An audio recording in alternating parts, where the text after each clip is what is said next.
Welcome to the Church of Mabus radio show. It's Friday night, 7:14 p.m. Central.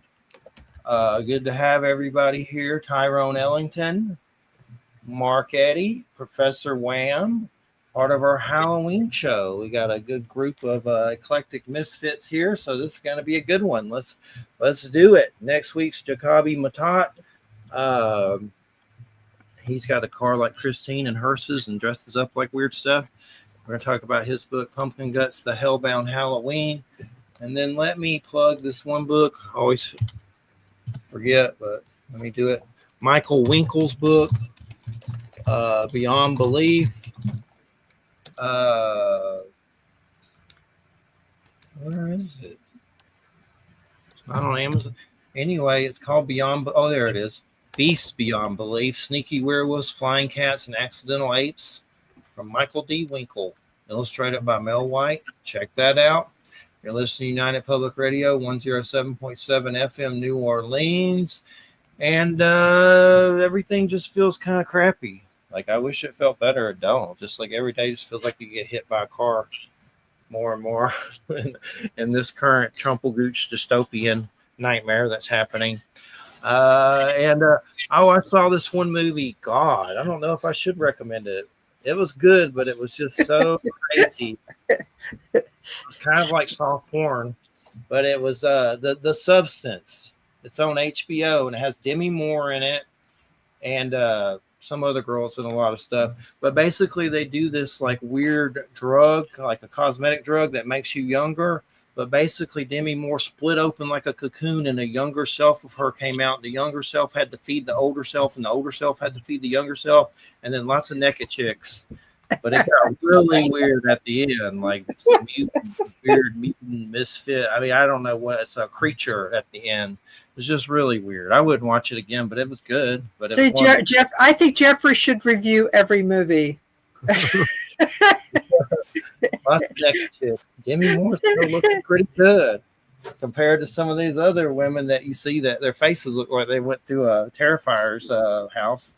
Were there any dolphins in the movie? And I mean surgical work with some of. I'm not going to name names, but anyway, I'm not one to judge. But what now? Were there any dolphins in the Demi Moore movie? No, but there was some weird. I wouldn't watch it again. It's kind of like the Terrifier movies. I'll watch those again, but I ain't gonna like watch them every month or something like some weirdos do. But but that Terrifier clown, he's the new Freddy, and he's extreme. Freddy was gross because I never understood people liking Freddy because he's a pedo. So people wearing T-shirts of Freddy. I had like a wall poster of Freddy when I was a kid. That's weird.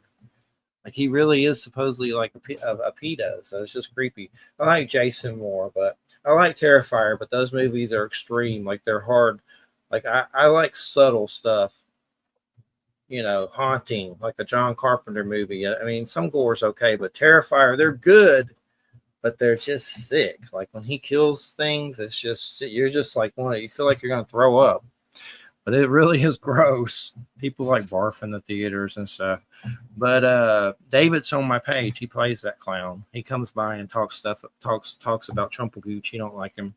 So he's always coming on my page and talking about Trumpelgooch. Which I don't care. It's cool that the Terrifier clown comes on my Facebook and talks about Trumpelgooch. So, but anyway, it's good to have you all here. Did I plug everything? Yeah. So, Tyrone, let's start off with a little Halloween kind of spirit at first, and then we'll get into the other stuff. But have you had any paranormal or UFO stuff, like experiences or encounters or spiritual encounters that maybe you want to share or anything like that? Yeah, I had a couple of them when I was younger. When I was a little baby that was still living in a crib, sleeping in a crib. My mom's told me that she had some kind of intuition to come check on me or something like that. And when she came over the crib, or when she came to the room to see me in the crib, she said she seen this figure standing over me. She grabbed me, and her and my father put a cross over the door, and just keep that whatever it was out.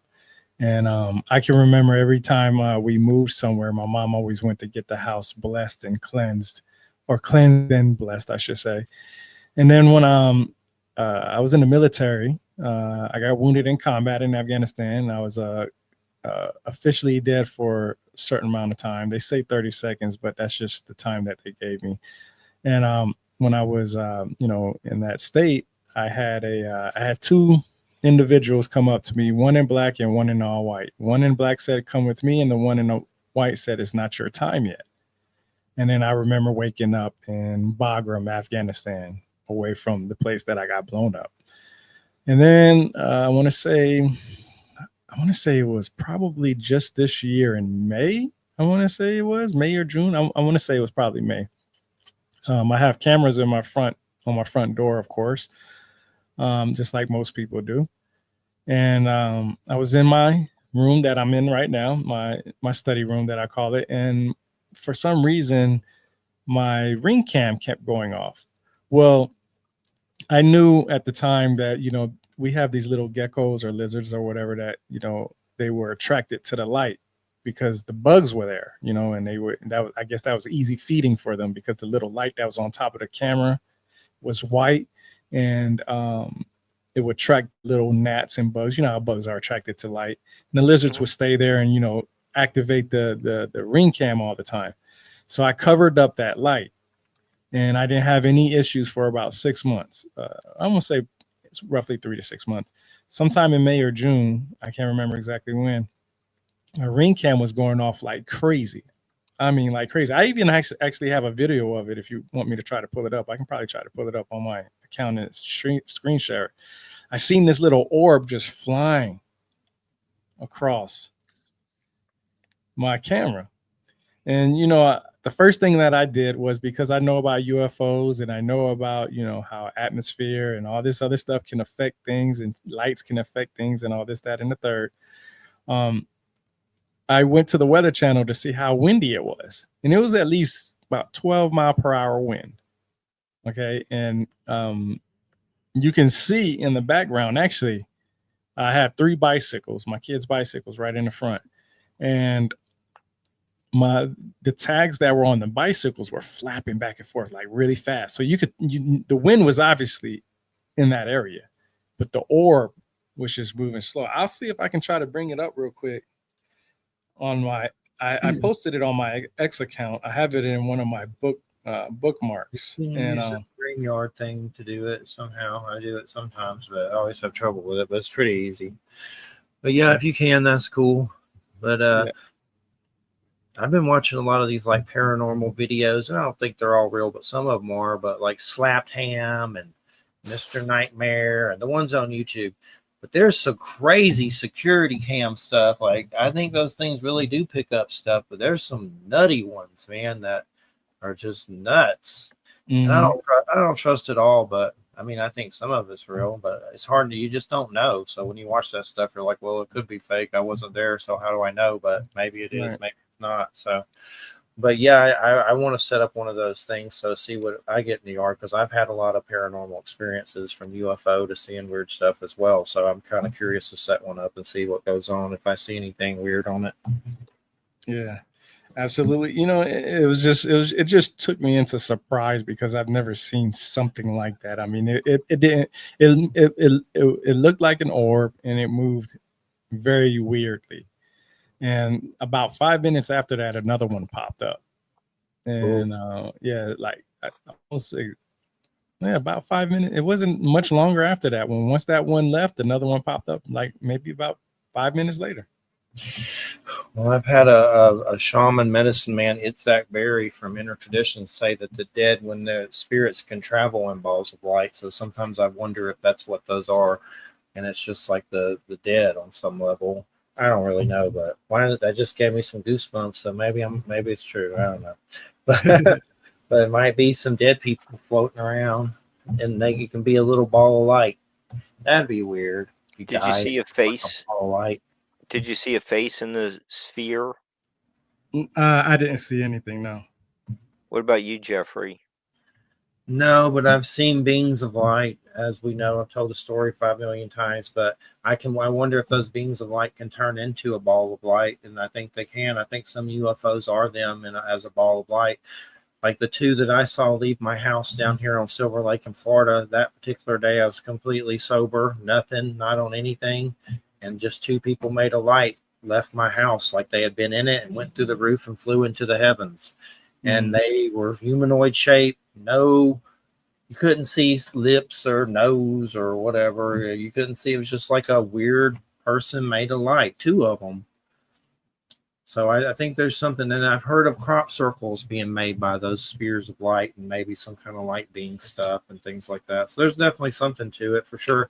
And then, of course, Ron Howard's Cocoon 1 and 2, Steve Guttenberg, baby. If you want the truth, Opie on Shrooms, that movie. The little old people in the swimming pool and the little beings of light that come out of the cocoons and makes you young. Opie was tripping. No, I don't know if Opie trips, but anyway, those are weird movies from Ron Howard. I found it. I'm gonna bring it up in a sec. Let me see. See if, All right. see if I can bring it up. And it was actually in March. It was in March. It wasn't in May or June. So it was March 21st when it came up. And whenever who's that little head up there? I keep wondering and meant to ask. Oh, right here. Yeah. So that's Flint Dibble. So Flint Dibble is a gentleman who a lot of people say that he is giving out disinformation. The only reason why I have that is because I went to a convention in North Carolina called the Cosmic Summit. Okay. And it's where, a lot of people, it's in North Carolina. It's where people from paranormal, UFO, historical individuals, all kinds of things, Bigfoot, whatever. I think when I went, it was the third time or second time. I can't remember exactly when. It's fairly brand new, actually, or a new convention that started by a gentleman named George Howard. And a lot of people, so when I went there, they were handing out these masks of him. And I just kept it and I just added it to my little thing. Like, this is the card that you get. Yeah. Flint Dibble. It's just a lot of people just says he gives out incorrect information when it comes up to historical stuff. Gotcha. He was on Joe Rogan with Graham Hancock. You know who Graham Hancock is? Yes. Yeah. So him and Graham Hancock had a discussion on Joe Rogan. And yeah. Cool. I haven't seen Joe Rogan. The only time I've watched him is when Dan Aykroyd was on, but I don't hate Joe Rogan. I've listened to it again. I just haven't, but I listened to the whole Dan Aykroyd because I like Dan Aykroyd talking about UFOs and stuff. Mm-hmm. Yeah, I have it up on there, the screen share. So if you just give me permission to share it, we can play it and you guys can see it for yourselves. I think you can do it. I don't think. Yeah, I already did it. I think if you look on the bottom, I think I gotta add it. Yep, there you go. So this is it right here. So I'm gonna play it real quick. It's gonna come up. You'll see it come up. And I need one of those things. See what's out there. What? You'll see it pop up on the left-hand side and goes to the right-hand side. It'll just come out of nowhere. I wanted to show that. Look, it was just very quiet that day. You probably can't see it on here, but the tags on the bikes are moving. See, here it goes right here. That's the orb that I was talking about. It just floats right across. Yeah, that's weird. It's very slow moving too. Yeah, very slowly. If you see the bike in the middle bike, you can see where the wind is covering up the reflection sometimes. That's definitely not a bug or a light. That's just something weird, like the way it moves. Yeah, let's see that again. Let's watch it again. Let's see. I'm gonna start right before it starts. Watch the bike in the middle. I'm gonna call it Casper. You see it just floats right across. Yeah, right across. Very slow. No movement really. It's transparent. And it just slowly goes down. Who is that? It's weird. Weird, right? Yeah. If it were that windy and the orb is a dust particle, you would think it would be moving much faster and in the direction the wind is going. And it seems like the wind is going towards the back of the picture, Yeah, you and can. this is going left to right. Yep. Yep. And that's why one of the reasons why when it happened, I went straight to the Weather Channel because, for one, it happened in March. So of course, when I showed this online, some people said, they was like, "Oh, it's pollen." Well, I live in Georgia. Anybody that lives in Georgia knows that when it's pollen season, you will know, right? I have a black truck, and when the pollen, I don't even get why they would think that would be pollen. Like, how does that look like pollen? People say weird things all the time, brother. So that's that. Yeah. So, and then another person said that it was a spider going on its web, and I was like, People are full of shit. I think the web would probably show up, or glisten a little bit. Yeah. It's like a spear. It looks just like an orb. Like, I don't see a bug or a web, it's just like a weird spear that's moving weird. Yeah, and if you see on the left-hand side, like right here, you can see where there's water spots. Well, that happened because when I first got the ring cam, I had a sprinkler system where every now and then it would get messed up to the point where it would come and point towards the house, like the door. So it would actually that's actually water spots. But if you look at that orb, it looks like one of those water spots. And it was just amazing that I had some people say, well, maybe it might have been some type of mist from a sprinkler, because I told them that I had a sprinkler system, but I don't use it. I didn't use it in March. It kind of dipped and went up and went in a weird, it was weird. Georgia. That's where I'm from. I'm in Florida now, but 20 years in Georgia, and I ended up moving down here by mistake, and now I can't escape. But escape from Florida. But yeah, I'm from Clayton County, Jonesboro, Riverdale, Stockbridge. A lot of my UFO stuff happened in Georgia near the Hampton Motor Speedway. Weird stuff, really weird stuff. Do you know about the UFO National Reporting Center? Is that like Norfolk or something? It's a website that annotates all. Well, I'm not going to say all of them, but majority of the UFO reports. You can sometimes look at. Sometimes they have videos on them. Sometimes they just have pictures. Sometimes they just have the explanation of what happened on there.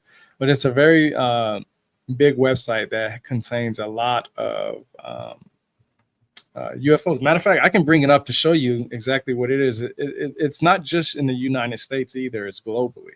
So they tell you, where everything is as far as it's called New4. New4, I think that's what you was saying. Here, I'll bring it up. It's like New Fork or New Folk or something. Tyrone, I think it's important just stress that you called one the local weather station.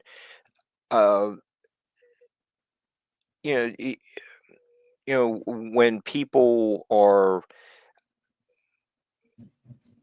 experience these kinds of unexplained sightings, can there be an atmospheric effect that caused it? And what tonight there's a comet. AI Atlas. No, it's is that the Lemon Comet? But if you go out claiming, it's only the tail lights of a UFO, Well, and the weather station says, well, there's a comet out there uh, appearing at the same time that you made your or making your claim.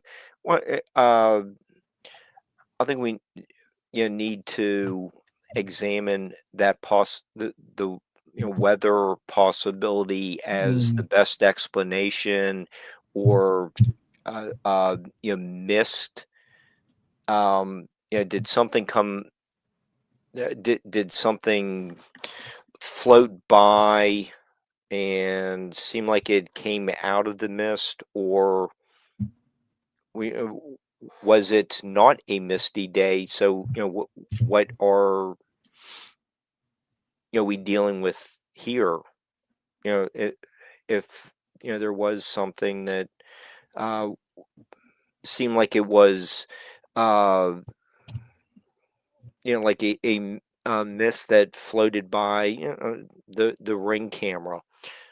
So I think that's important what you did.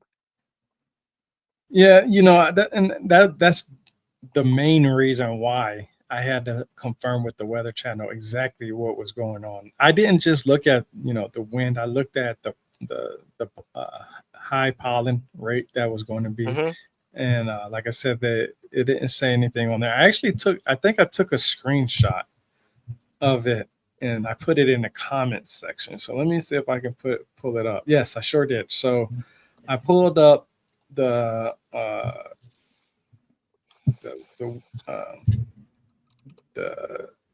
screenshot of that day. So it was it said 11 miles per hour west northwest. That's where the wind was, and that's how it was moving. There was no rain. It was 0% chance of rain.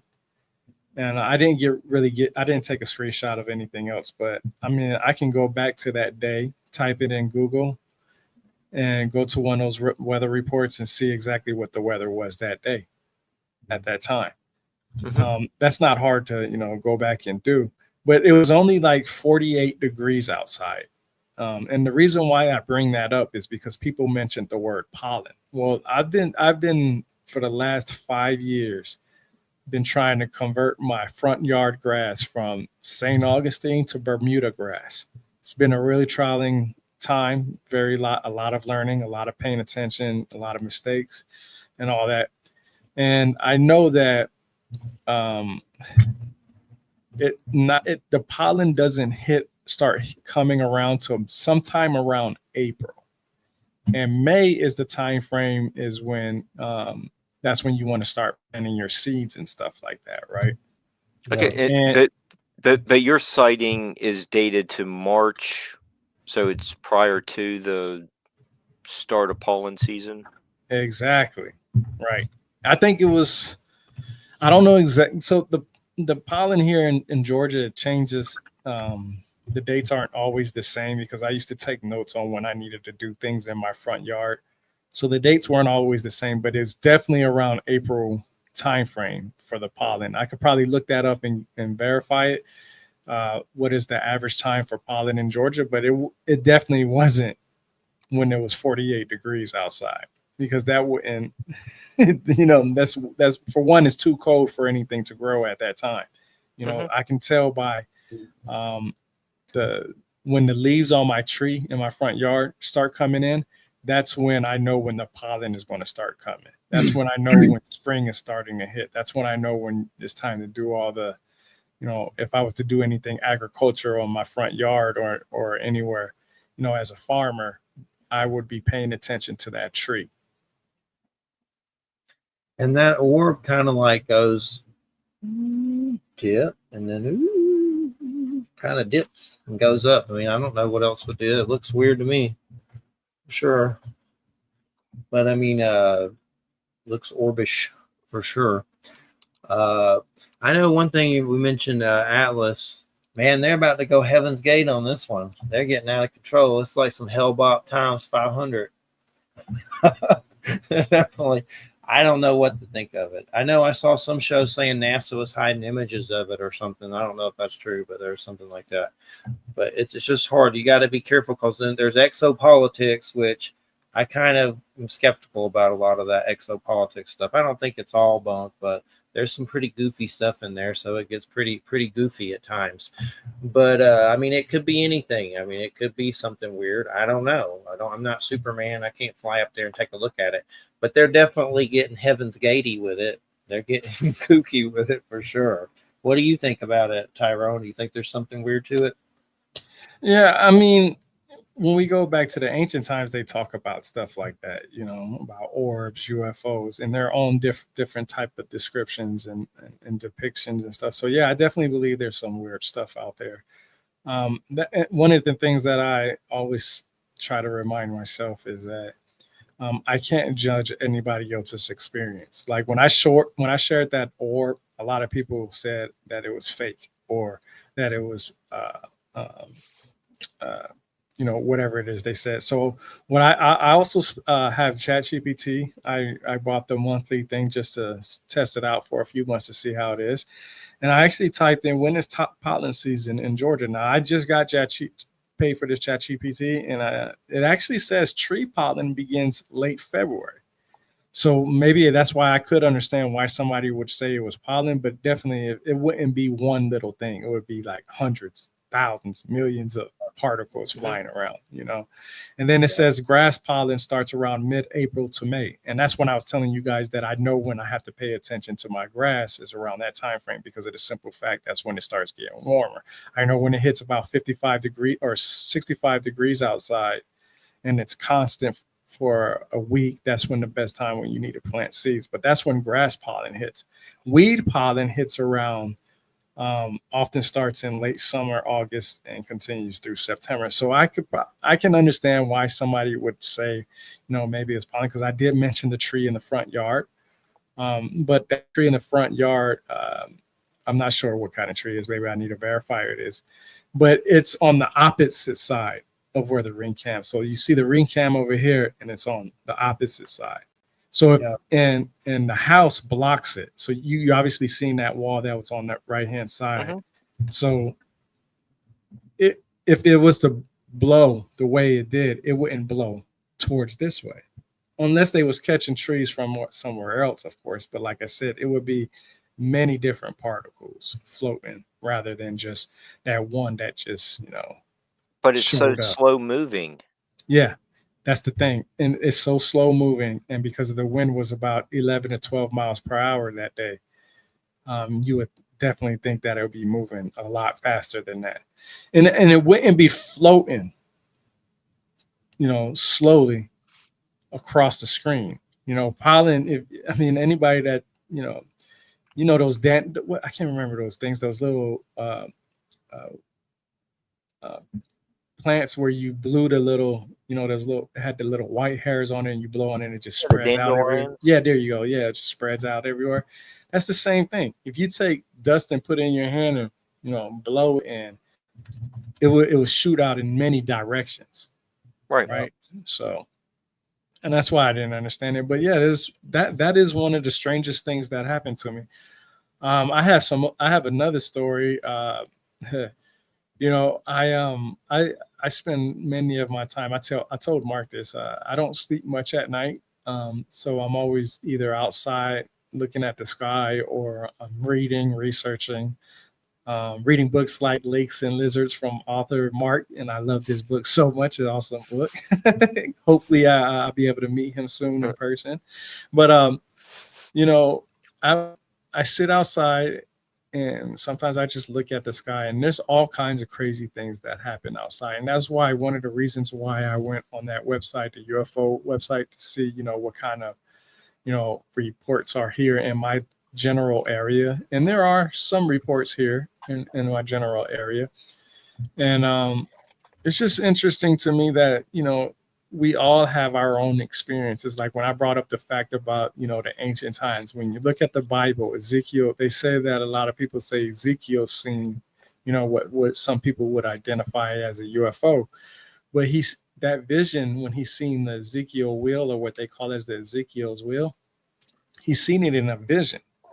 So there's more like, was he meditating and astral projecting or something like that? Was he, separate, just in deep meditation where he can visualize things that may or may not be there in the physical form. And it was just very interesting because all that strange stuff is what led me to where I'm at today in my journey. Cool. So, Tyrone, what in your book you are covering some of the areas, where you are with the Army, just kind of in the area. So, how did your being stationed there introduce you to some of these the topics you write about? The Sumerian culture. Did you get to see some of the hieroglyphic writing, the petroglyphs? Seeing the was it the ball stone? Um, w- so what? How did being stationed in that part of the world have an effect on your understanding of these ancient cultures? That's a good question. So I was in Iraq twice and I was in Afghanistan twice. In Iraq, I've been pretty much everywhere, all around that area. I was always on the missions. I was always on convoys. Well, not always, but a lot of times I was, just depending on which time I went. And, Mesopotamia is supposed to be where, the Bible or the idea of religion supposedly began because of the Sumerians. The Sumerians are considered the first civilization because of their writing system. That's what people say. That's what academics says. And they say it because of the writing system, that it was so advanced that they recorded certain things about our history, like the beginning, the creation of the world, the beginning of humans, and so on and so forth. You can find that in the Bible. When you look at the Bible and read the word Shinar, Shinar, that's basically Sumer, right? It's just another way of saying Sumer.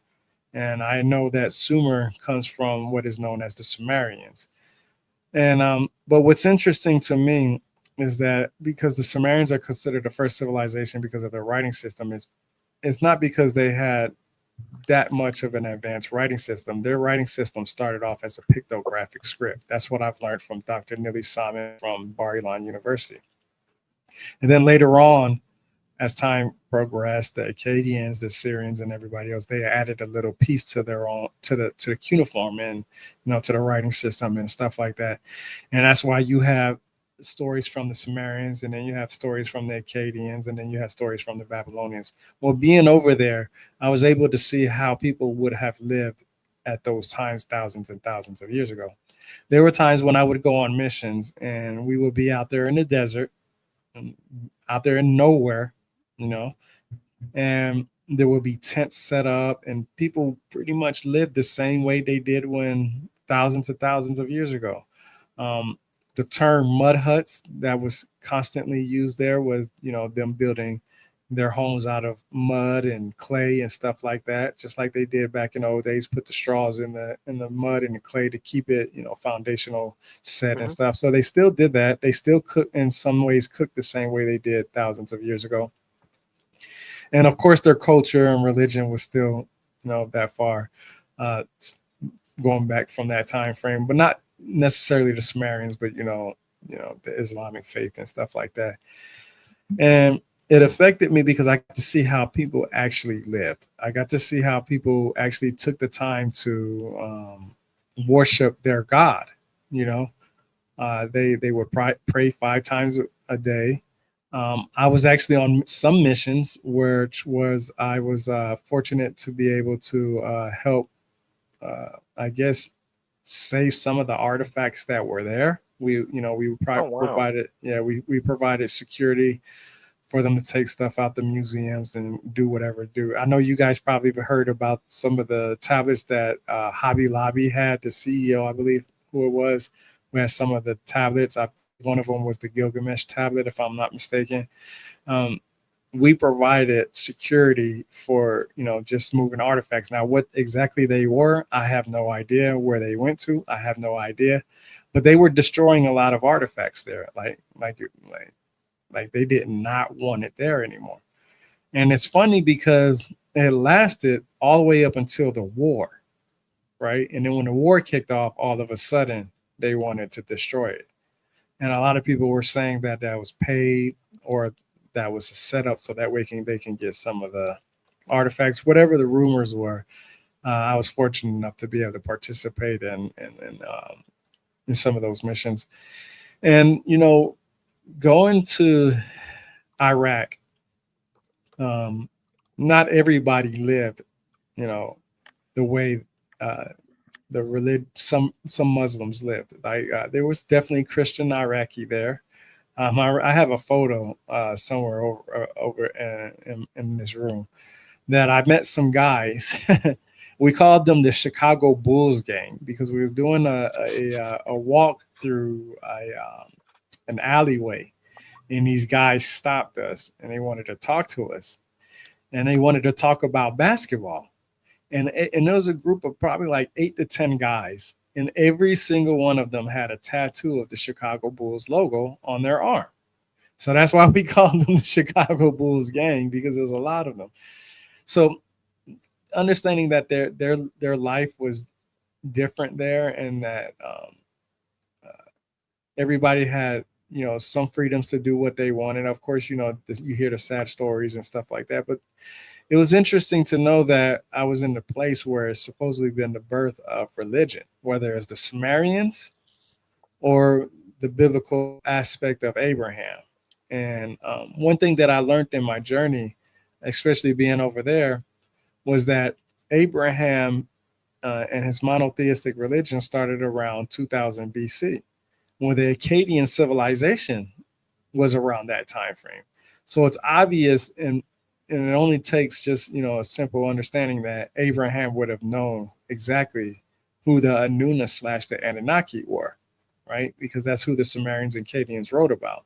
But one of my questions always was which one did Abraham pick to worship and to choose as, the monotheistic religion, and which one was considered the jealous God? So it helped me, being over there, helped me talk to some of the people that were over there about their religion and their beliefs. And, there's a lot of people over there that believe the same stuff that we believe over here. The only thing is they don't have the news network and the communication that we have amongst ourselves. Like, we can get on StreamYard and 4 of us can have a conversation from 4 different places around the world. So it helped me being over there and having visual on how people lived and how they continue to live and what they did day to day. Helped me a lot in understanding my journey. And then being in the military, I was in aviation. So when it comes to UFOs, I'm able to distinguish what type of aircraft is what. I can tell by certain lights, or specifically, I can tell by the sound. Each helicopter makes a different sound. I was around OH-58 Deltas. I was around H-64 Longbow helicopters, Apache helicopters. I was around Chinooks. I was around Black Hawks, so I was, and there was jets on the base. So, I got to hear the noise that the jets made every time they took off.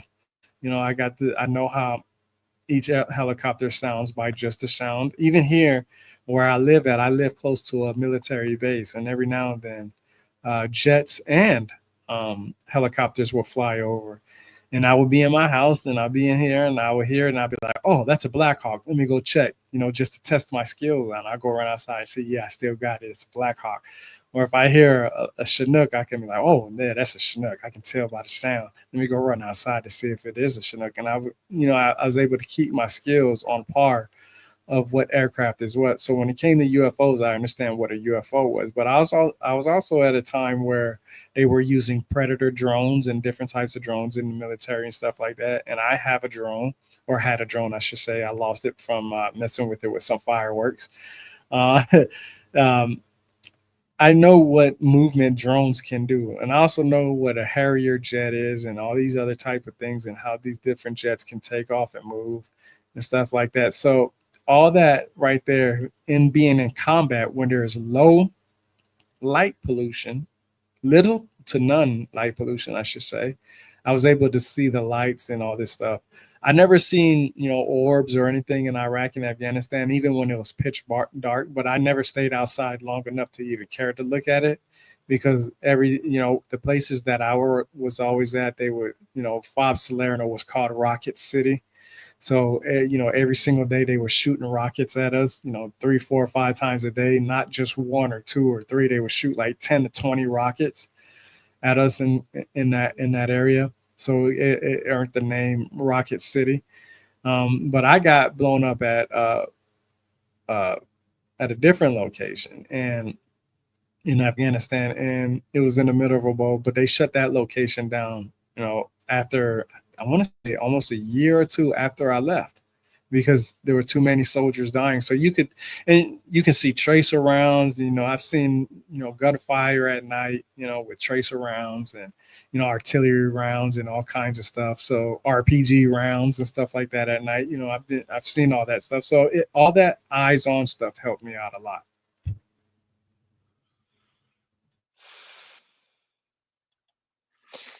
What you, Tyrone, as you wrote in your book, you're covering all kinds of aspects of the Sumerian culture. You, you get into the giant Tutsi people in Ethiopia, and the little people also in Africa. You're covering that some of the Sumerians sounded like they had the same haplogroup as these giants, as well as the little people. Thought that was kind of interesting. Could that explain some of the huge petroglyphs of the really tall characters, and maybe there's a normal size person depicted? Did you see any of those petroglyphs? I haven't seen anything like that, but that's very interesting you bring that up, because when it comes to giants, I know there's Well, a it's lot based of on your writing. yeah. So No, yeah, I haven't I'm seen them giving you the personally. credit. Yeah, I haven't seen them personally. With my eyes, it's interesting you bring that up, because that was one of my ideas of what was a giant. And when you bring up the small people, I've seen cuneiform tablets, not in Iraq and Afghanistan, of what they looked at, but here in the United States, of course, at museums and stuff like that. And it's interesting because giants are described differently across the board. A lot of times, like if you read the Book of Enoch, these giants are sometimes described as individuals with as tall as skyscrapers. But then you can read in the Bible that Goliath was 6 cubits in a span, right? And that's anywhere from 6 to 9 feet, depending on what area of expertise you want to follow on that aspect. But it's anywhere from 6 to 9 feet. So I try to look up what I wanted to know was, who is the tallest people on planet Earth? That's what I wanted to know by numbers. I just wanted to know who was the tallest people. And some of it goes to the people in Sudan and Africa. They're very tall individuals. And I also learned that the smallest people reside in Africa, which they are known as pygmy people. Ta was known as sometimes as a as a pygmy individual. And I always thought to myself, okay, if Goliath was only 6 to 9 feet tall, and somebody who is a pygmy individual would be anywhere 3 to 4 feet tall, that's a significant difference in height between the two individuals. Who would be considered a giant? I also know when it comes to depictions, when writing systems, it's just like emojis. We can have a discussion with emojis. Emojis are basically a writing system, right? As long as two people understand the language, you can communicate back and forth with just using emojis. Well, when they depicted people with giants, it was always their gods or kings, and most of the time their kings were known as gods, so it was always, one-on-one. And the giants that are described, in the Sumerians, they're not.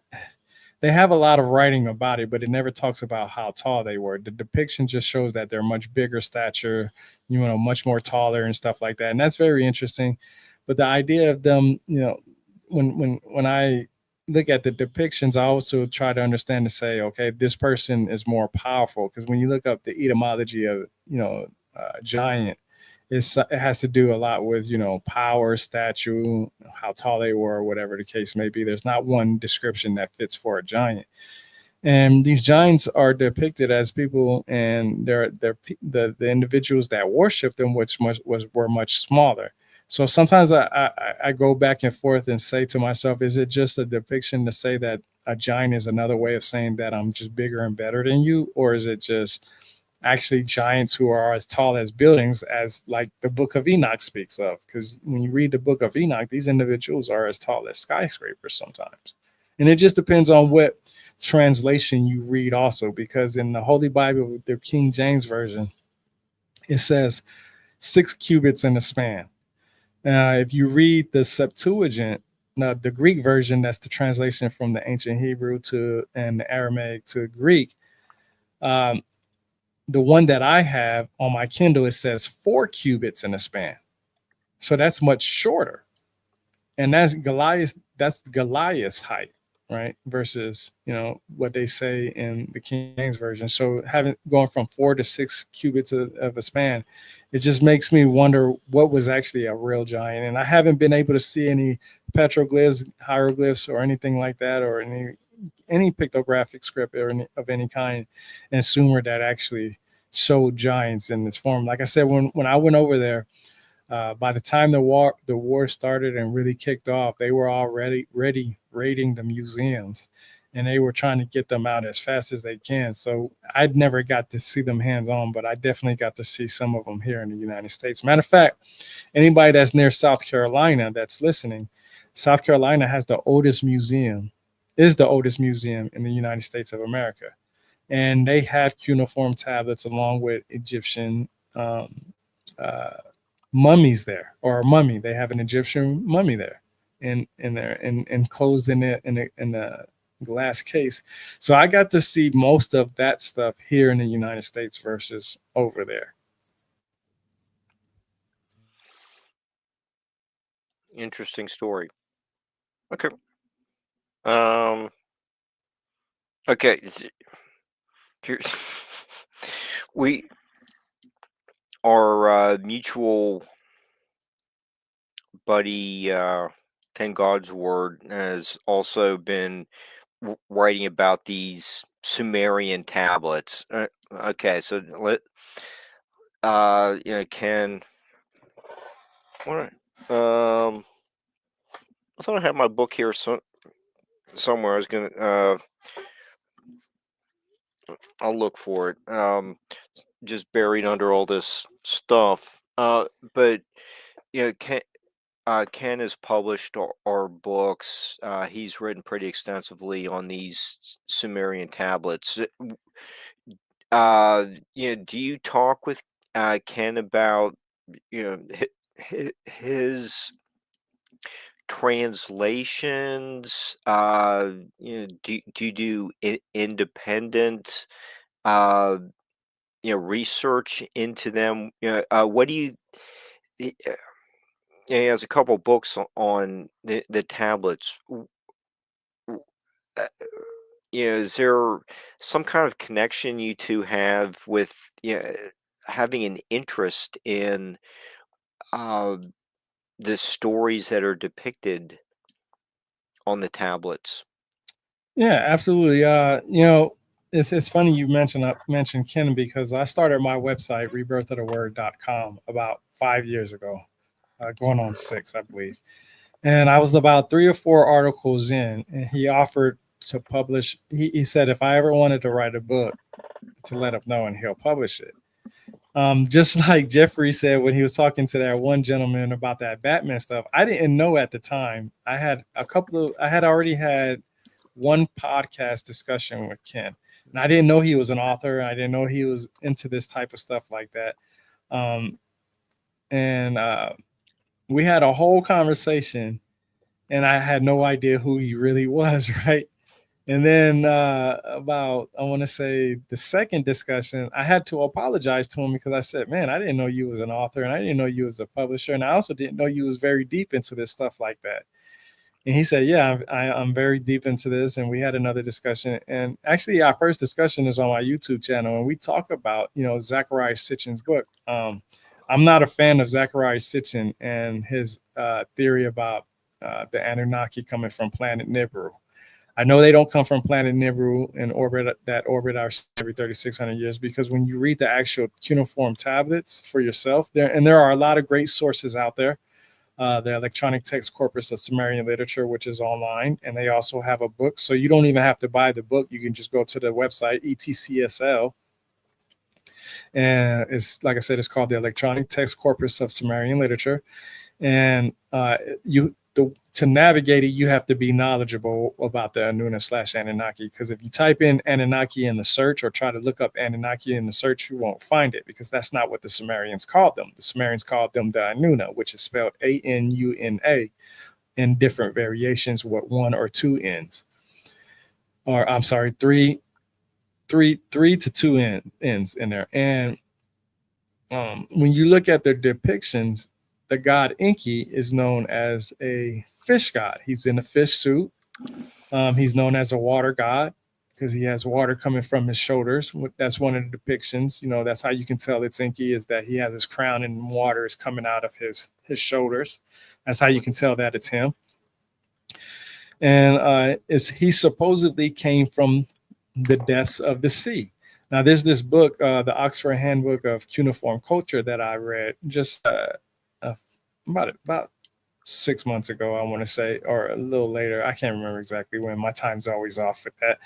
But I read the book, and they gave a great explanation of where the Anuna/the Anunnaki come from. Now, there's a lot of people who would say, we don't know where they came from. We don't know where they came from. But we absolutely know where they came from, because it says in their cuneiform text that they came from the depths of the seas. In so many different ways. Zachariah Sitchin says when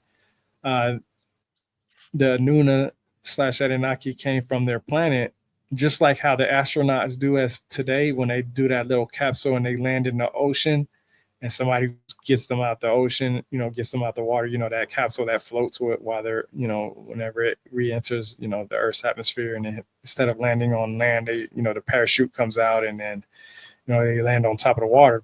He does talk about how the Anunnaki, somewhat landed in the water and then slowly made their way to land. But he was 100% confident in himself in saying that they came from a planet named Nibiru. Well, Nibiru is Akkadian, just like Anunnaki is Akkadian. The Sumerians called it Nibru, Nibru. And this was a location in Mesopotamia, which we know as Nippur, Nippur. And it's an actual city that we know of. And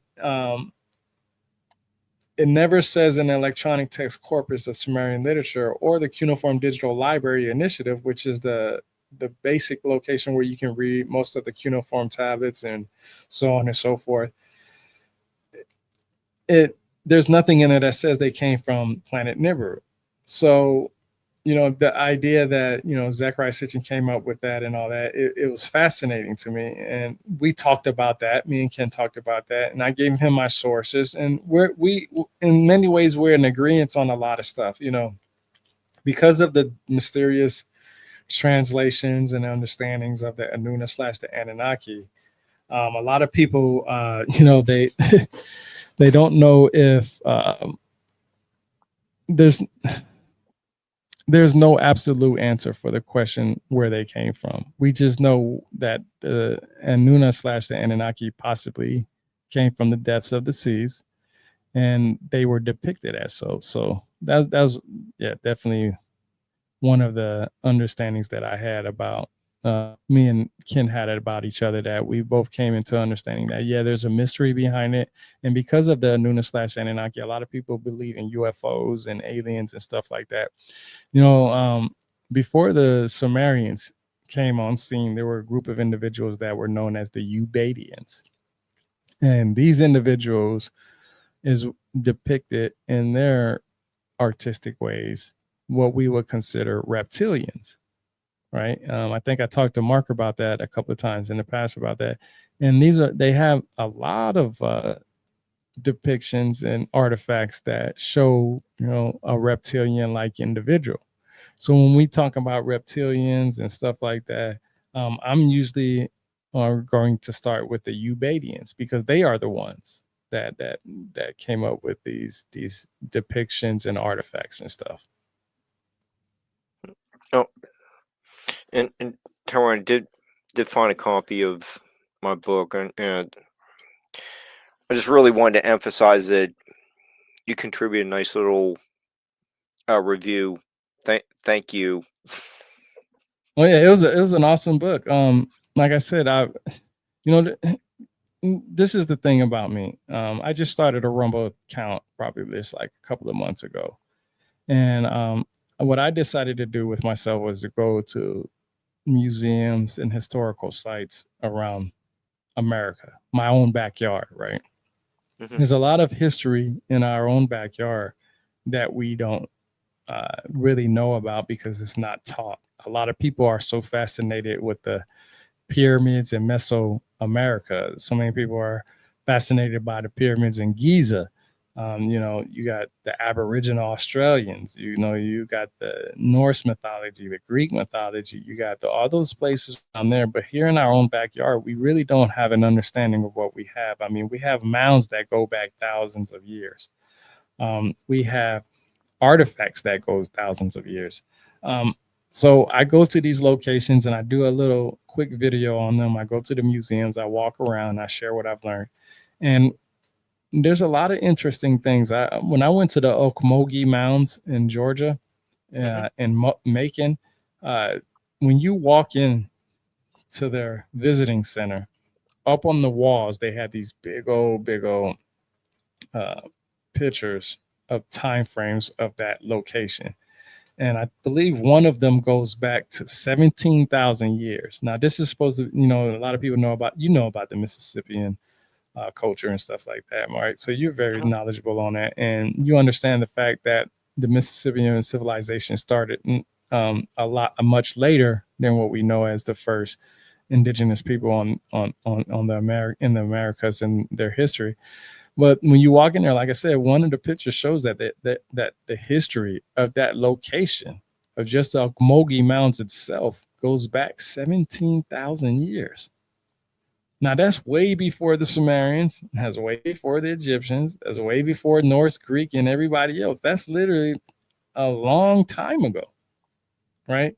And one of the oldest depictions of drawings that some people give credit to, and I believe it's in a cave in France. I can't remember where exactly. The Lascaux Cave. Yeah, I think so. Where it goes like 20,000 years or something like that, give or take. Yeah. Something like that. Way back. Yeah.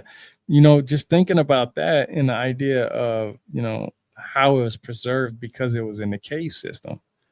But we have the Grand Canyon, right? That's cut off from all of us, right? There's places we can't go there. The government has it shut down. And there are caves here just alone in Georgia that I want to go visit and see the stuff. And, history is all around us. And I'm very interested to the point where I just want to share what I've learned, because just like you, Mark, you put a lot of time and effort in that book. I'm telling you, your book is amazing. Like I've read Oh, it thank you. twice already, and I'm going to read it again because I read every book that I own at least 3 times. And I promote your book a lot. I always tell people, hey, if you want to learn about certain things around, the Ohio or Virginia areas, or anywhere around these areas, pick up your book, because you go in great detail in it. I actually I actually told you that I took a lot of notes from your book, and I wanted to have a podcast discussion with you, because I like to ask questions about certain things in your book, and I have it on my Kindle, and it's amazing the detail that you go into, and the amount of time you put in effort and you put into your research, and I'm grateful for it, because like I said, it helps me on my journey. I want to go up there to the Serpent Mound in Ohio. I've already told you that. That's why hopefully one day we can meet up one day. You're welcome to come up. Really so many valley museums were exceedingly generous with uh, information and letting me take photos, because they're trying to get the word out about what they have there. They want people to appreciate, like you were saying. Uh, we don't know what's in our backyard. We know Stonehenge and the pyramids. They get all the attention, but you know what's what do we have closer to home that's actually really neat? Yep, I And agree. And and all the museums from basically Youngstown, Ohio to Point Pleasant, West Virginia, y- uh, were very welcoming, and I still need to go to a few more of the museums, and personally hand them uh, copies, because I uh, am just so thankful for their generosity. Um, I just got really sidetracked over the summer with the devastating flood, and I'm kind of getting things somewhat back to normal, but we'll keep talking about doing the long delayed show. yeah, me and you have talked, since the early, since I can remember, at least the early of this year, Hmm. since at least January. And you know, there are a lot of people who are doing this because they love it, and then a lot of people are doing this to gain monetary gain. Um, I didn't become a millionaire writing my book, so writing a book is not going to make you a millionaire. And when I started my website 5 years ago, I always told myself that I wanted my website to be free of ads. And the reason why is because when I want to learn something from somebody's website, I don't want to go through and filter through 50 different types of ads. I grew up in the pop-up ads on Windows, back in the early 2000s, when you had to download a pop-up blocker. So you didn't have so many, ads coming on there, and now they just incorporate into people's website. And I'm not saying that you shouldn't make money off of what you do, but that shouldn't be the priority, because once money starts getting heavily involved, um, you from my experience, people start to exaggerate because it makes more money for them. When we talked about Ken and some of the stuff that we talked about, uh, I felt like Kim was being honest in everything that he wanted to do and sharing his knowledge about, you know, what The he learned. translations. Yeah, and he was very honest. I've talked to him plenty of times. I've had plenty of conversations with him. I just had a recent conversation with him about his book, The Pyramid, Tech, I Tech. believe that's Yeah. Pyramid Tech. I had a conversation with him, and it was very interesting because I never ever, out of all the research that I've done, nobody ever really described how the pyramids were sometimes used as a sometime like some type of processing plant, I guess you can say, the basic terms, right? And it's interesting that we, like I said, he went through his research, and he, when I read somebody's book, I just don't read it. I research it because it helps me remember the material better, and it also helps me understand what they're trying to say. Sometimes I'll highlight a paragraph, and I was ask ChatGPT, "Hey, explain this to me like I'm 5 years old," right? And it would do it. It'll explain it, and I'd be like, okay, that makes a little sense. Can you give me some more resources and so forth? Technology can help us in good ways, and it also can hurt us, right? But in reality, I just wanted to learn exactly what everybody had to share about what they've known, and that's always been my thing throughout this journey, was just to learn from everybody. And I've been able to pick up who was sincere about what they wanted to share, and I've also picked up who was trying to just make some money off of this and gain some fame off of it. Yeah. Wham, do you feel that you're giving away more books than you're selling? I always do that. Yeah. I mean, my books are in several different formats. So, the audio books and the ebooks have always sold more than the physical books. I have never, I've been around in publishing for years, I worked around books for 30 years at various times in my life. And so I know that the book business, most books don't make people independently wealthy. You've got to love what you're doing. You can't, I personally do not believe in studying these things for money to make a living. I just don't. I think that, but that's just me.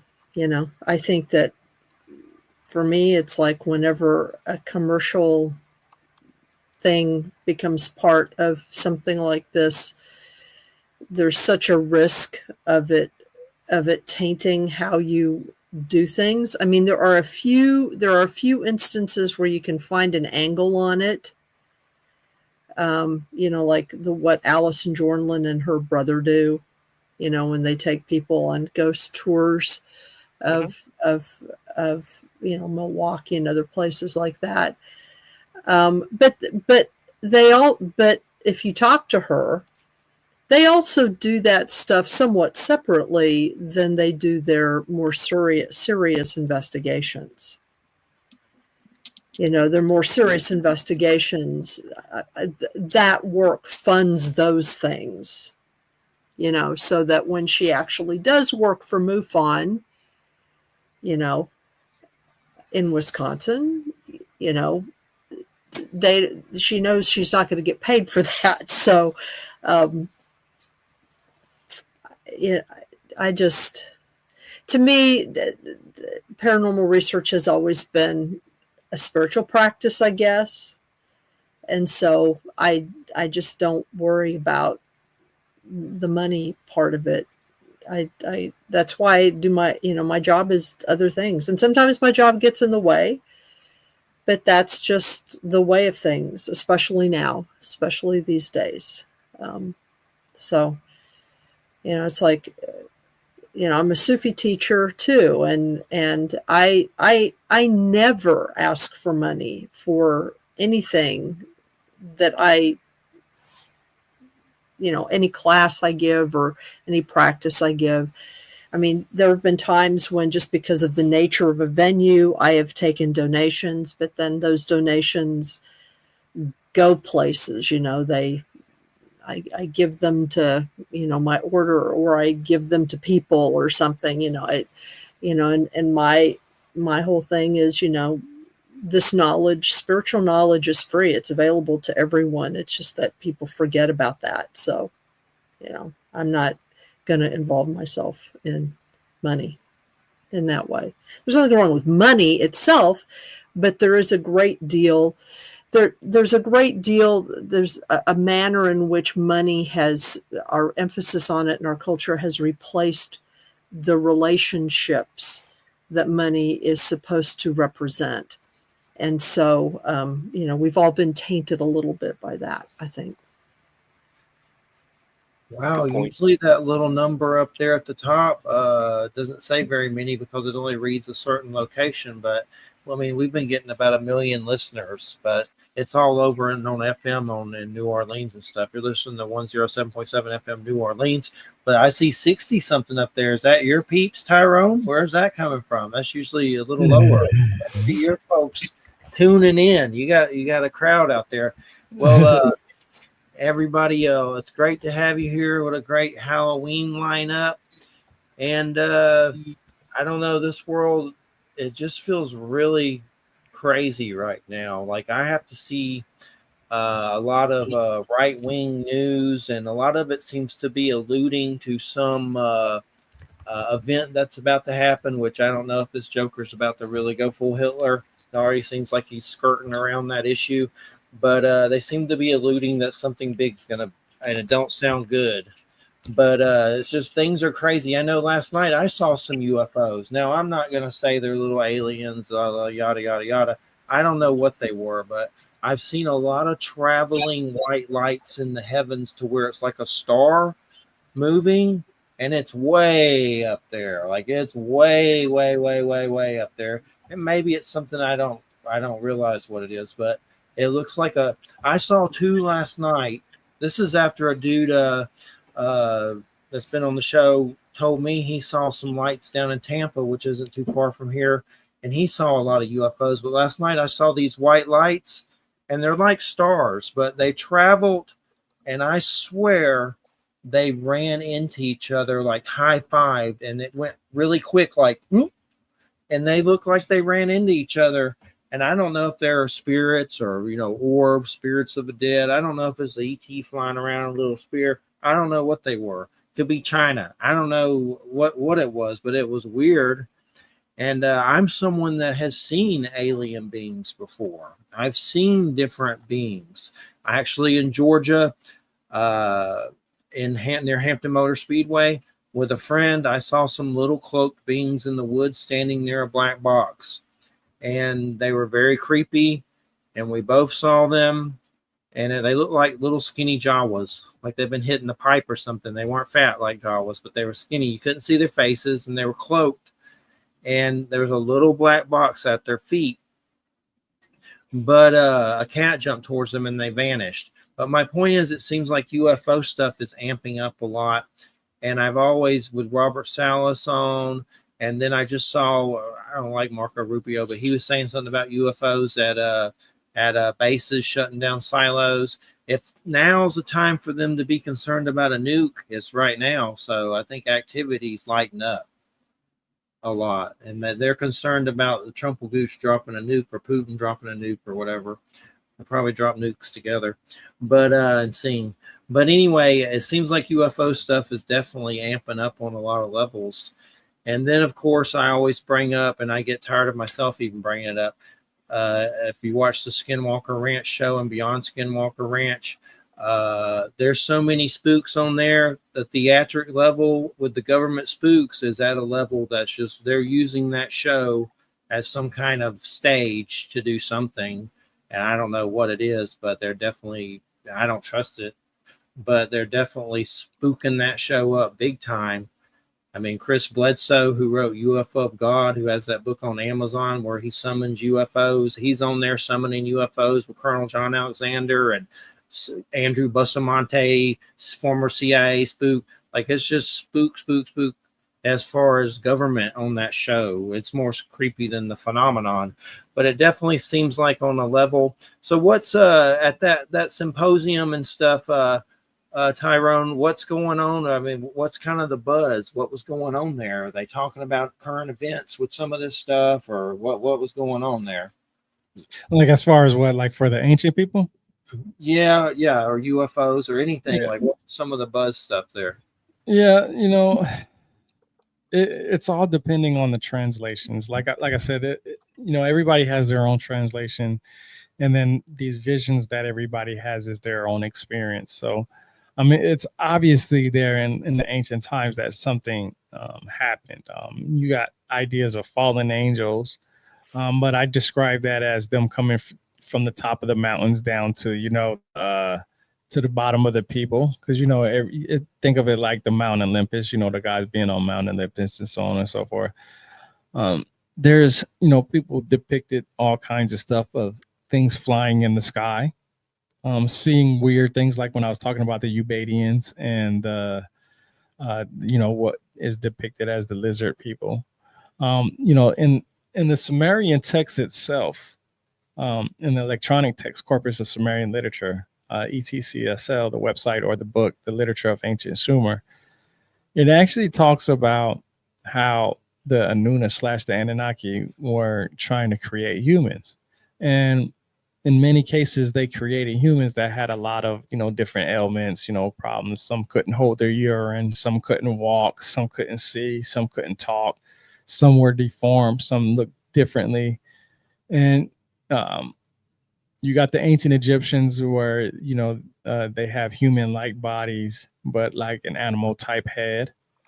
So there's all these depictions and stuff about the ideas of what is a human or anatomically human, I guess you can say. And I actually write that in my book too, about what is a civilization first? What is the criteria needed to be considered a civilization? And what is the criteria needed to be considered a human? Because not every human is anatomically a human. There are people who have no limbs out there, right? No arms and no legs. They're just born with a torso, their organs, and their head. Are they considered human? Because anatomically, they don't have, 2 arms, 2 legs, feet, and hands, right? And then you have the idea where in certain countries you have I remember watching this one show when I was younger that this guy, his body almost looked like tree bark. I guess, right? Like he had like a tree like hand, and he was it looked like he was almost like turning into a tree almost. And then you have individuals who are very hairy, right? And you have these mythologies about wild men. That's one of the individuals from the Sumerians, the wild men. I consider that wild man sometimes to be Bigfoot because it's depicted as an individual who was with the animals, but had anatomically body parts like 2 arms, 2 legs, some type of feet, a head and torso and so on and so forth. And it could think, and it can mingle with animals, and it can mingle with humans. So it had to be some type of hybrid. So I understood all that stuff, and I know it's in the ancient texts.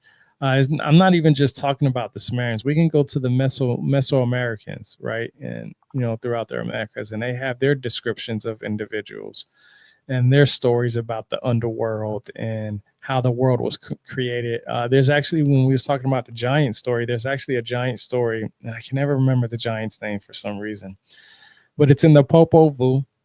And it's about the 400 boys. Now, the 400 boys were a group of individuals, and it's only talking about 2 in this story, but they considered them to call them the 400 boys. These individuals were trying to build something, and they went to go get a tree. They cut down a tree, but it was too big and too much for them to move it or carry it or do whatever. And a giant came around, and he was, basically said, "Hey, I'll help you guys," right? Being a friendly individual, just coming to help these individuals out. And after it was all said and done, when he went to bring the tree log or whatever back to the individuals or to the location that the individuals wanted, these individuals would go into their house and drink. Whether it was alcohol or not, some people would say it was. They went in there and they had a conversation with each other, and they said, "Hey, this guy is so big and strong and powerful.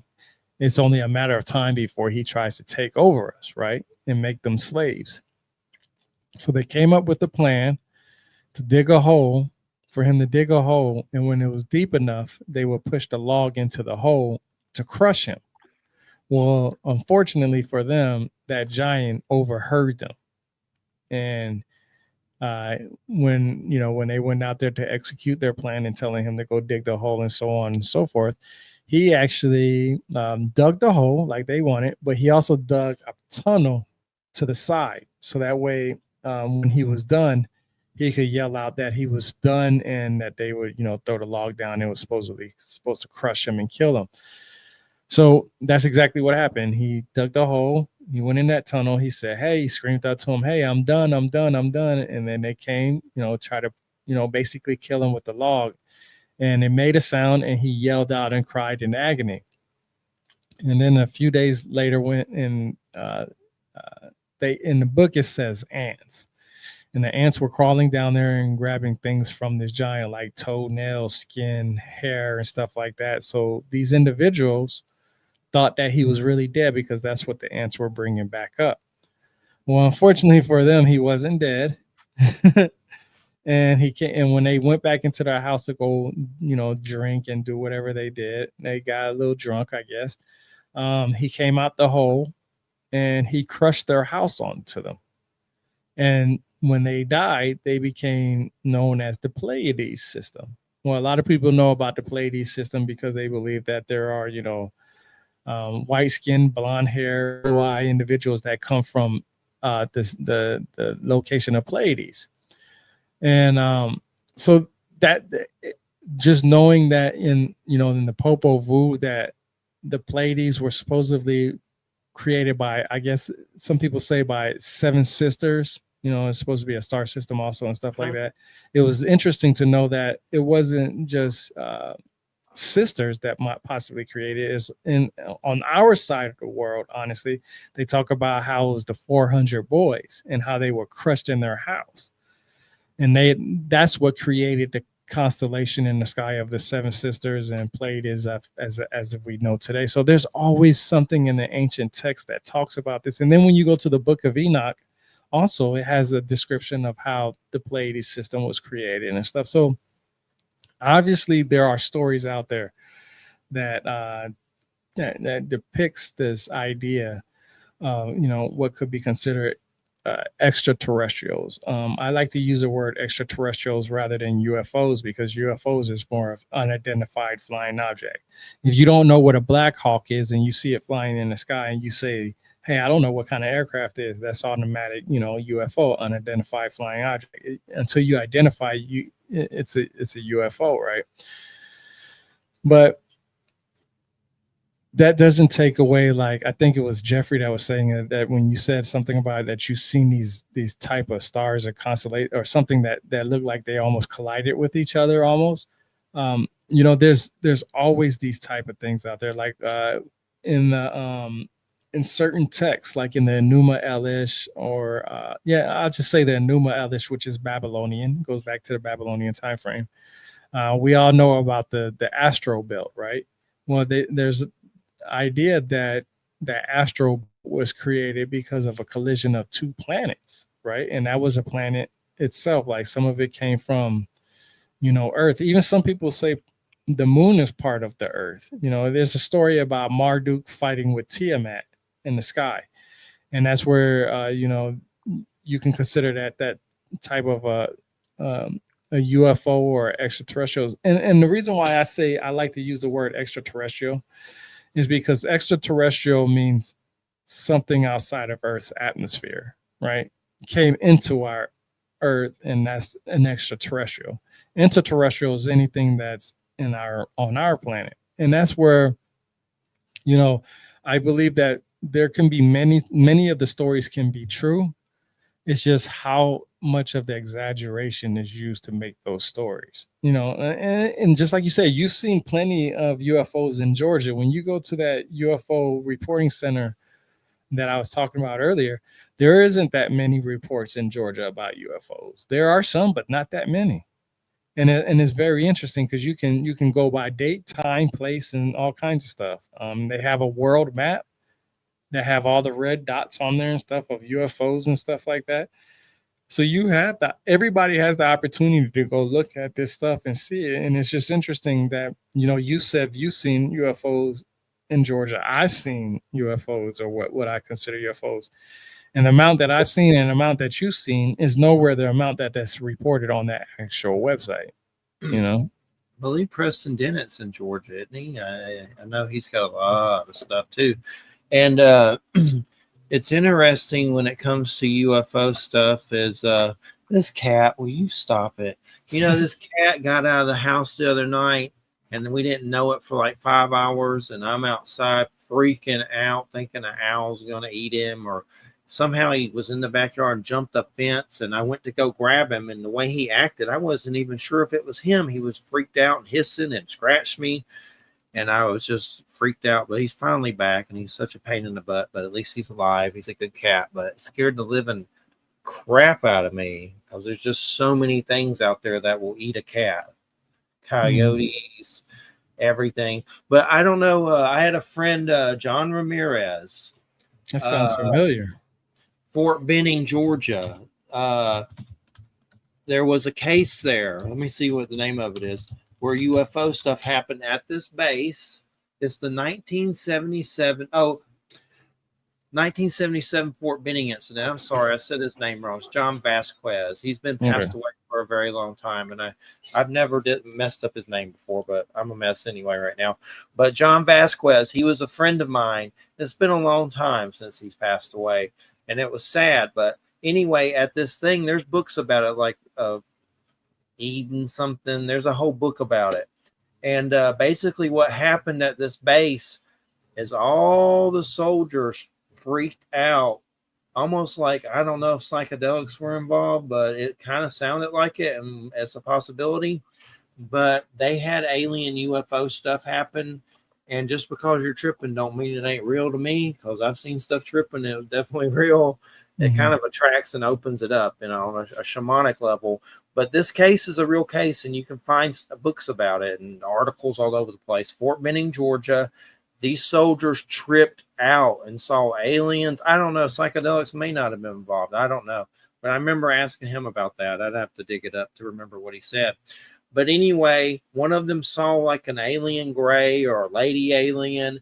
They were freaking out, getting their guns. I mean, they were just going, it was like some crazy X-Files episode. And that was in Georgia. And here's where it gets really creepy. One day he called me, and he had gone to that base. He's always snooping around and probably upsetting them, talking about this stuff. He thought someone pricked him with a needle there. And this is like a military dude. Like like he would not make up stuff like that. He's been on shows. He's probably been on Coast to Coast. I don't know, probably. But he passed away, and I don't think it was from the needle. I don't really know. Maybe it was. I have no idea. But that was in Georgia. If you get a chance, look it up. That's some crazy, really, really.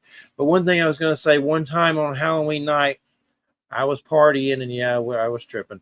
But anyway, I was at a lake. And now I just do weed, so I've come a long way, which I'm not against tripping now. Just now I go to the emergency room probably about 50. But I've done it, but I have to be careful. But anyway, that night a friend was on. We were partying, and one guy was doing like diet pills. He got crazy and tried to drive us in the lake with his truck like he was possessed. But that night around that lake in Georgia, my brother saw red eyes in the woods, and that night I heard weird music, and the water was very strange and warm and just really weird. And I saw some beings that I'll never, ever forget ever. And it's like when I just talk about them, it's like, dude, they probably just like, oh, Jeffrey's talking about us. And they were reptilian. One of them was like a humanoid, and it almost like had Medusa hair, but it wasn't snakes like Medusa. Maybe it was like, I don't know if it was dreadlocks. I don't know what it was, but it was weird hair. And it was strange, and it was very humanoid and strange, like weird, like the weirdest thing. You better stop it. But anyway, next to it was a hydra. Like it had many heads, like Greek mythology. And they were not physical like us. It was like almost holographic. Like I don't know what the hell it was, but my first thought was, oh my God, I'm seeing fallen angels and the devil and Faust and all that stuff just going through my head. I saw that Mars head on Mars, the weird picture that, they say it's a face or whatever. And I was just like freaked out, terrified. And something they started saying to me, like telepathically or whatever, we love you, sing, dance, like saying positive Deepak Chopra stuff to me while I'm freaking out, thinking, oh my God, Satan's here, and the Hydra from Revelations, and I'm gonna die. And anyway, it was a strange experience, and I think they were reptilian on some level. But the thing is, the closest thing that I've seen to them is like I have these Mayan oracle cards that are like wood glyphs, and they're just like kind of like tarot, but an oracle. There's pictures of their gods on them, and they look like that. Like they look like Mayan, Aztec. Like that's what I saw. I've even seen reports of people reporting like an antenna being that had antennas that described one of them in different locations throughout the South, different encounters. But anyway, one thing I saw on Facebook recently, and it's on my wall somewhere, I saved it somewhere, but it was showing ancient civilizations and how in each one had like a statue or hieroglyphics or whatever it was. And there was a Hydra that looked like the freaking thing I saw. And it was like, it was one of those memes on Facebook, and it just freaked me out and gave me the creeps. And I feel chills right now talking about it. But that's one of the things I've seen is some weird reptilian mofos. And I won't ever forget it. That's for sure. I don't know what they were, but I don't know if they're fallen. They might have been. I don't know, but I know it was weird when I saw that picture in different civilizations, because those dudes apparently, you've even seen they like in the native stuff, there's things like that. So whatever it was has been around, and for some reason I saw it. It's giving me chills. That usually means I'm, onto something spiritually or something, but just some weirdness. But the reptilian thing, I don't think they're all negative. I mean, surely there might be some of them, but I know Dr. Torrey, who's been on Coast to Coast a million times, said that I have a golden draconian reptilian that shows me things and it'll touch me. And when I do see things, it feels like something touches you and shows you. Shamans call it seeing or whatever. And then later you can go outside and look and it's dull. It's like that touch ain't there no more. But I don't know if I agree that I have a gold He-Man draconian alien or whatever touching me to show me stuff. But he did say that, which is kind of weird. There's something to it, but I'm definitely not going to, have genocidal racial thoughts that say they're all evil. That's like some Hitler speak. That's some of them may be good, some of them, may not be. But the reptilian thing, what do you think about that? I know you brought it up some. Yeah, that's interesting because I can't remember what is it. I can't remember what it's called inside our brain, but we have a reptilian, what they call a reptilian part in our brain. I can't remember the exact word of it is right now. But yeah, hypothalamus. I can't. I'm not sure. I'm not 100%. I can't remember. I know there's the medulla oblongata from Waterboy. Talking about the amygdala. Yeah, there you go. Yeah, there you go. Yeah, okay, that's why she's a professor. But yeah, I believe that stuff. When you read the Bible, the serpent is described, or the devil, or the Satan, or whatever you want to call it, the adversary to God is known as a serpent. The same thing in the Sumerian text. You can see the same thing in Mesoamerica. You see it in Greeks and Norse mythology. So obviously, reptilians played a major part in this, and especially in our history.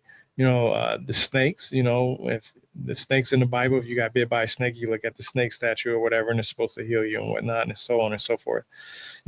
I've always said that to myself that, like I said, I can't tell somebody else what their experience. I see that Z Sun Dragon in the comics said that I saw shadow beings in treetops in groups of a few times. I also casual and instinctively while he continues on. There's a lot of people out there that have experiences with different things, and we cannot judge them on their experience. We can only try to understand. So I give you what I mean by understanding.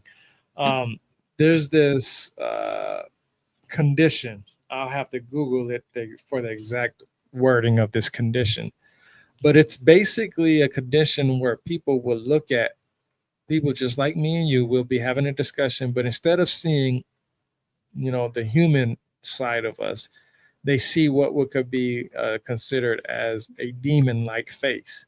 And sometimes it looks reptilian. I have to look up the exact word for it. But this is a condition that they know that happens scientifically. Whether it's are seeing, the true self of some people rather than, the hidden factor. Like, I give a good example of this. You brought up Batman earlier. A lot of people wondered, why didn't nobody know who Superman was? Well, his glasses were some type of device that changed his look. So when people looked at him, they would see, if he had his glasses on, they would see Clark Kent. But once he took those glasses off, he would look like, Superman. And, it's amazing that, you can have a depiction of somebody and have a condition that portrays you as what some people will be like a demon or something, or maybe a reptilian. We don't know. I have to look up that demon face condition. I'm typing it in right now. I'm wondering if they did something to my DNA. I don't remember being abducted or anything, but just having an encounter like that changes you. It did something weird to me, that's for sure. Some weird stuff. But see, nobody can tell you what you experienced. You know what I'm saying? Yes. It says for this Fort Benning case that like 1,300 soldiers were abducted. So it's a pretty big, weird case. Fort Benning, Georgia, that weird case I was talking about. Look it up. It's some weirdness for sure. But yeah, I love the Bigfoot topic, and I definitely love when it mixes up with UFO stuff. Like Stan Gordon from Pennsylvania has a lot of cases. That's when it gets really interesting. Yeah, the Silent Invasion book that Stan wrote. It's he presents very powerful information in his new book on cryptids in the same areas. Very well done as well. What was going on at these specific times? What's the connection between the UFO sightings and Bigfoot encounters? I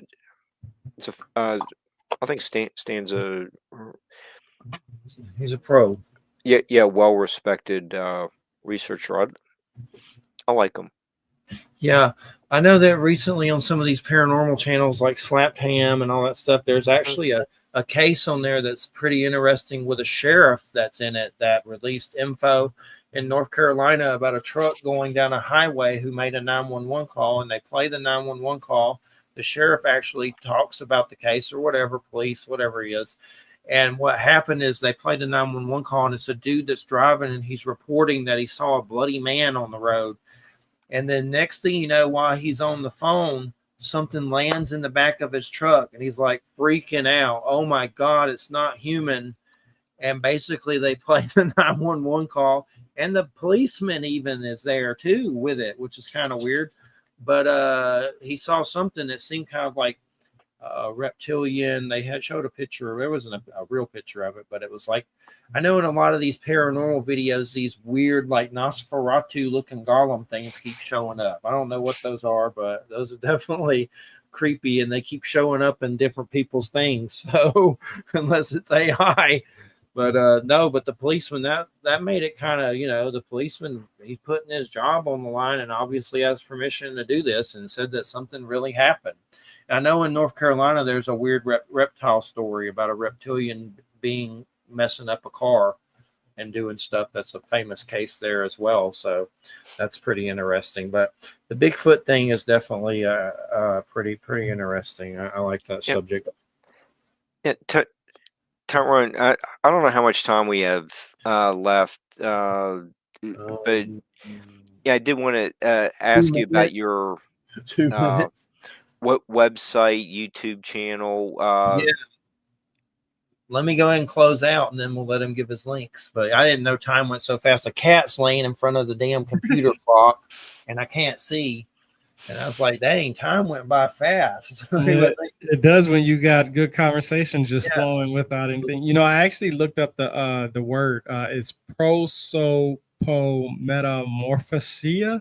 I put it in the chat below and stuff like that. But that's what is considered as the demon face syndrome. Now, they have articles, peer-reviewed articles on it. They've done scientific studies to show you where in the brain itself would show that what it would be like. And if you look at some of the depictions, when you go online and you look up demon face syndrome, and it starts with the P, it has, let's see, 1, 2, 3, 4, 5, 6, 7, 8, 9, 10, 11, 12, 13, 14, 15, 16, 17, 18, 19, 20, 21 letters in that word. So that's why I butchered it. So that's why I just call it the demon face syndrome, because that's actually what it's called. Yeah. But when you look at the depictions of what they might have, of what it would look like, you would see that their ears could look like reptilian-like. Their eyes are, very scanty and, almost like reptilian shaped. And it's very interesting because, like I said, everybody has their own experience, and not one person on this planet can tell somebody what they experienced. They can only tell them, just help them. They can only understand what somebody went through and explain it in terms that is either scientifically or logically. But the problem is that science only catches up with our own theories and understandings. This demon face syndrome could have been thousands and thousands of years old, and it can explain a lot of things that happens in the Bible and in a lot of mythology, right? Yes. Somebody sees something that looks weird to them, they can say, oh, that's a demon, right? Or they can say, oh, that's a reptilian-like individual. We don't know the conditions until science catches up with its studies and lets us truly understand what is going on. But that doesn't take away the fact that, is this actually a syndrome, or is this actually something that some people can do because they have a different way of using their brain, right? Like, how do I know who I'm looking at is really you, right? My eyes only perceive what I want to see, and that's it. Right. But my brain takes that information, processes it, and changes it into whatever it is I want to believe it is. And that's where the idea of science, science can't explain everything, of course. It only can help us and guide us in the direction that we want to better understand. And most people need to understand, and I always make it harp on it, is that with syndromes like this, they're extremely rare. So when you hear one person talking about it in 10 to 15, 20, 30, 100 years, and nobody else has that syndrome or that condition, it's not going to be well received, because not everybody is able to explore that same scenario as the person that has it. It's no different than schizophrenics, right? Schizophrenia, seeing things that's not always there, right? Yep. All right. Well, I better start closing out. We gotta end it. We got a show after us. But man, what a great show, and really loved it. And we definitely have to get you back.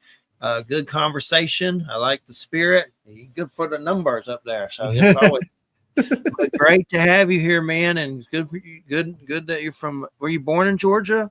No, I was actually born in Germany. I grew up in Georgia. Cool. But great to have you. And what's your websites and everything, so we can get those out? Everything that you can find on me is on my website, rebirthoftheword.com. I have a section of all my social medias and all my, Rumble and YouTube accounts and stuff like that. Everything you want to know about me is on my website. And, well, it's great to have you here. Keep me in your prayers. I'm going through craziness because Rumble, well, let's just say, make sure on Rumble, it's your content, because if you share anything from anybody else, they're busting down on it. They'll delete your channel in a minute. So I even got my own stuff on my channel. I'm afraid they're going to delete it. But that's a long story. But anyway, but definitely seems to be doing good now. They're cutting back. A lot of creators started complaining because there was a lot of bootlegging and pirate, but apparently they're like, we ain't doing that no more, and you can't share nobody else's stuff, even if it's like a UFO stuff you like. Like a lot of people were doing it on there. Even good channels would share other people's stuff, but now they'll get you. So be careful. But thanks so much. Thanks, Mark. Thanks, Wham. Thanks, Tyrone, and we'll definitely get you on again, and we appreciate it. And happy Halloween, everybody. You're listening to Nine at Public Radio, 107.7 FM, New Orleans, and we'll see you next week with a dude that has a car like Christine and has hearses. So be ready. All right. Good night, everybody. Thank you.